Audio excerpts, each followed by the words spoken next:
Hey, so while we've got this out, let's take a look at something. The low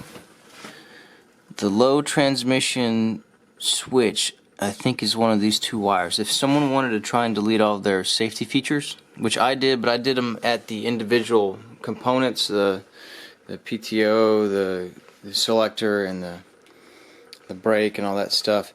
But I think if someone wanted to be able to run the differential or drive in high gear while mowing like I do, it might be one of these two cords right here, because they go down to the switch. So if y'all wanted to mess with it, it'd be really quick and easy to test while you got your airbox off. I can't remember what you have to ground one of them.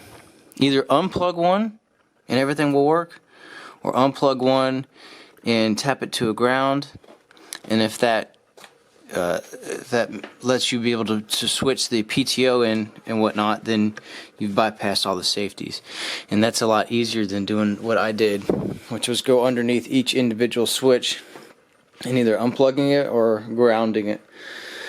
So I don't know if those they look like they go down to the transmission to be able to tell that, but if somebody knows, maybe you can comment. But those three right there are what you'd be messing with. And remember, either unplug one and test it, or just ground one. And while I've got you here, I wanted to show you what I'm eventually going to do. So when I just replaced the PTO belt, I noticed that the PTO clutch pulley has a lot of play, and it sounds like the bearing is shot. So when I grab it and shake it, it goes clunk, clunk, clunk, clunk, clunk. Yeah, I'd do it for you, but just use your imagination. So I looked up that bearing. I think it's like $17 for the OEM one, which sure, I'll buy that one. But the problem is, there's the nut to take it off, and that's how much play we have, or how much room. And if I've got to do a bearing puller in there, that's not going to work. So if you look what's blocking it, it's going to be all of this. You can barely see it if you crack right through there. So we're not going to do that today, but we'll do it soon. So we'll take all that off, and while that's off, we'll have access to the to repair the boots. So we'll do the boot repair and that bearing all in a subsequent video. But I bet somebody out there has a bearing that's also clunky and has a boot that's broken. And if you want to hear what that bearing sounds like, let's see if we can hear it on audio. It's just when you engage the PTO, you hear it clunk, clunk, clunk, clunk, clunk, clunk. And that bearing has a lot of play. Let's see if we can hear it.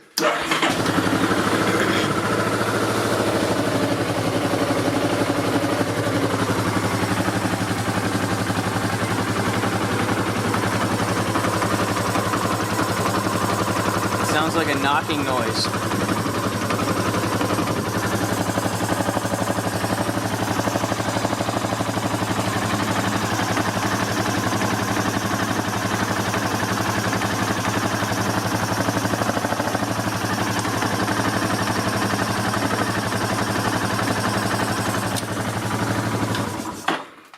Anywho, just want to give you an update on that. Okay, so now we're going to go ahead and replace this transmission oil, and then we're going to do the governor. The governor's a pain in the butt, and you can barely. Alright, there it is. I think that bolt right there is the drain plug bolt. So you can tell we're going to take off all the gas tank. Here is your idle screw. If you want to know how to adjust your idle, there it is right there. Mine wouldn't stay. I would do a half turn, but the friction would just pull it back, so that's why there's zip ties on there. Okay, here we are underneath the backside, and right there's the bolt. And it is a pain in the butt to get to, and the fluid is just going to leak all over that little trailing arm. So let's take a look at the bolt. There it is right there. Alright, so let's figure out how to get that off.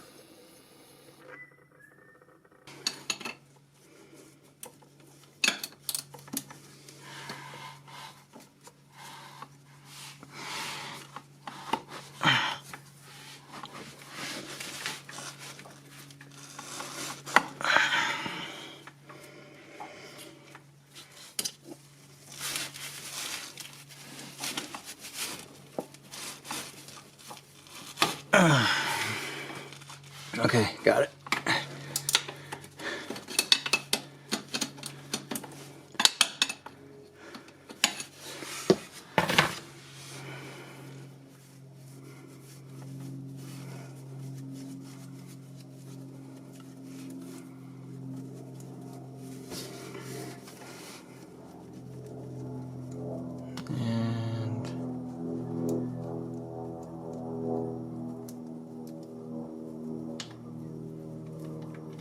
There she goes.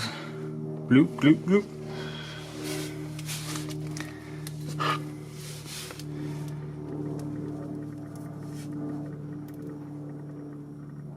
Yeah, there's a little bit of metal on there, so we'll clean all that up and reinstall. See how it's chugging out? Let's go to the top and undo the fill bolt, and that'll come out smoother. Okay, here we are on the left side, and we're going to take out a whole bunch of bolts. Actually only 2 bolts, and then there is a pry bar slit here, and I think there's one on the somewhere else. So we need to be careful not to damage any mating surfaces, and then we need to remove this check bolt right here too. I think that these are 8 millimeters.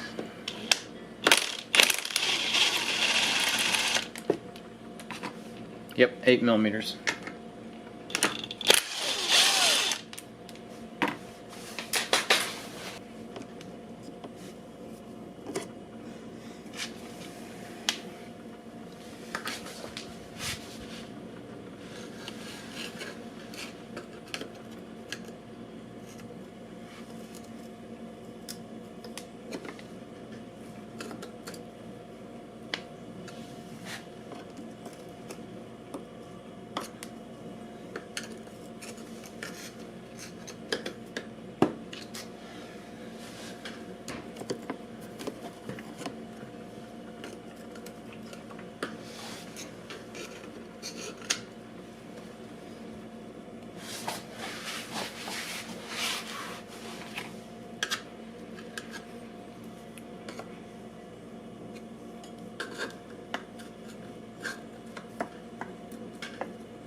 Let's remove that little vent tube. Man, this thing is on there. I'm really just freaked out that I'm going to scratch the mating surface.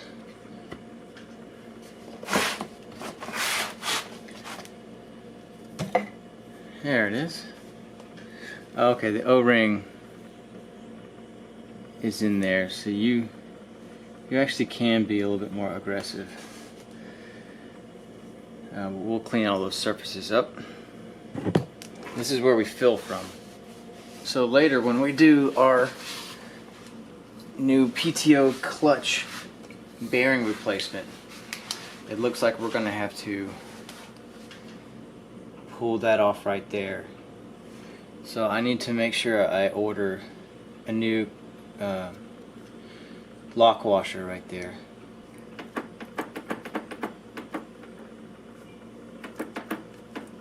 Cool.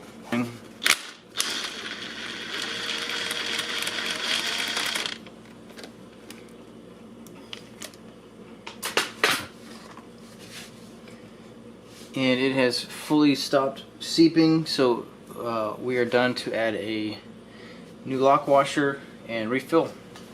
Let's clean up our bolt. See how much. There's actually a lot of metal shavings in there. I mean, they're that fine powder.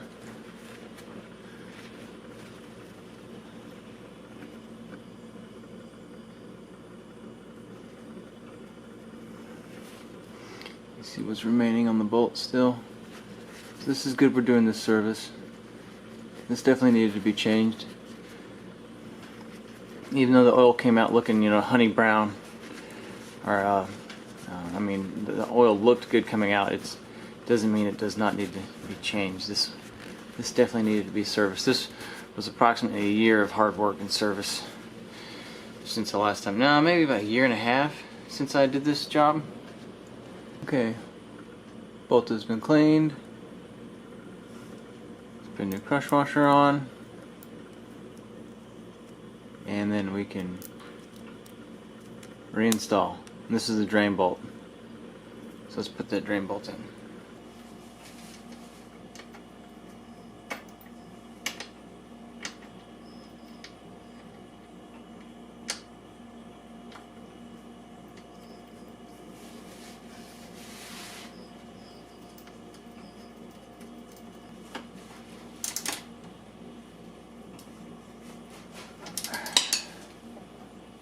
Okay, the bolt is on, the torque to 17 foot-pounds, and you can't get a torque wrench in there. You just need to memorize what 17 foot-pounds feels like.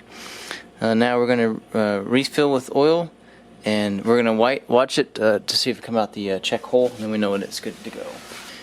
And again, the drain plug is 17 foot-pounds. The checking bolt is 7 foot-pounds, which is so far has been universal for all the other ones as well. And the oil tap that we're going to use is the 10W30. And we're going to wait until it's at the bottom of the fill line.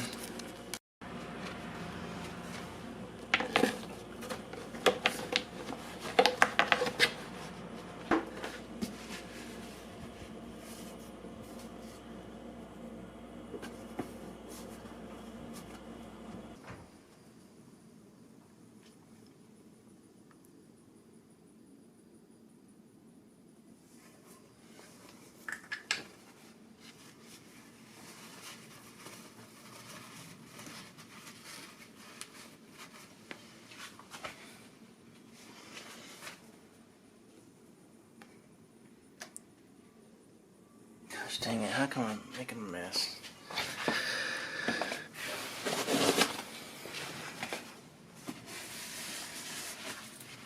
Oh, there it is. It's coming out of the check valve.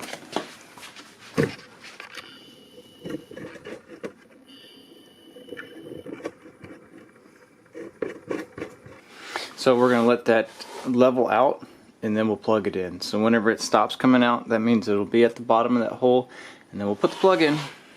Let's clean up our surfaces. How's y'all's look? Mine's got some pitting. Just make sure we got some oil up and on there. Hopefully that'll help that out. I could sand that down, but we're just going to wipe it clean and re-oil it. Yeah, there's a lot of weird sediment buildup in there, so let's make sure we get all that out. There's a lot of mud and dirt and debris in this O-ring, so let's see if we can pop it off and give it a proper clean, and then we'll reinstall. So I've got a little pick here. Let's see if we can do this without breaking it. Oh yeah, this thing's filthy. That probably would have leaked if we put that back in. So let's clean this, clean out all that channel, and then hopefully all that will be good to reassemble. And rips in this O-ring. I'm willing to bet I've got a new one. What do you think if we just put a new one in? Let's go see if I got a new one.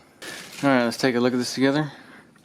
If you look real close, there's our cap, there's our O-ring. It is number 18. Number 18 is 23613, and I actually have already ordered one, 23613, with the prefix 93211. So great, we've got one. We'll replace it. We've cleaned up the surface. I blew air through this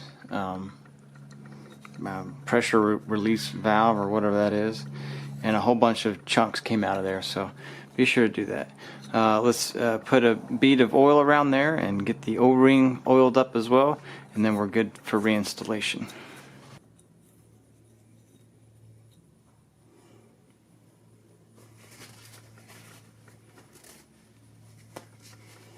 And let's remember our orientation.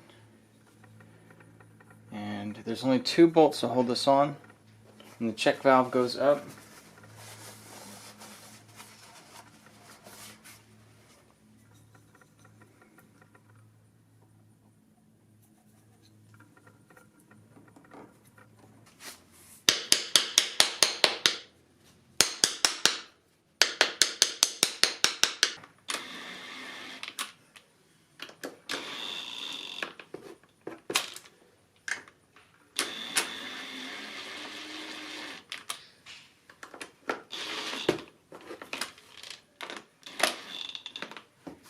It does not list the tightening torque for these 2 bolts.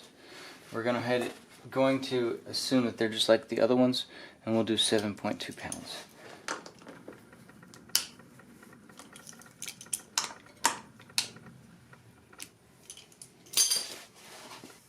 The valve has stopped, so we're going to put on a new washer.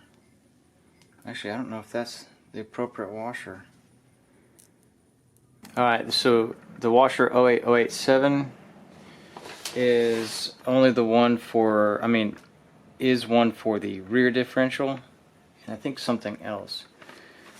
So this one is a different part number. It is 063 Frank 3.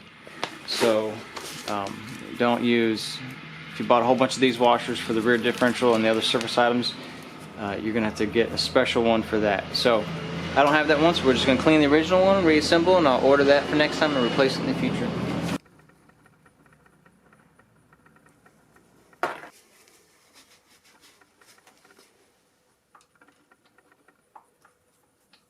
.2 foot-pounds.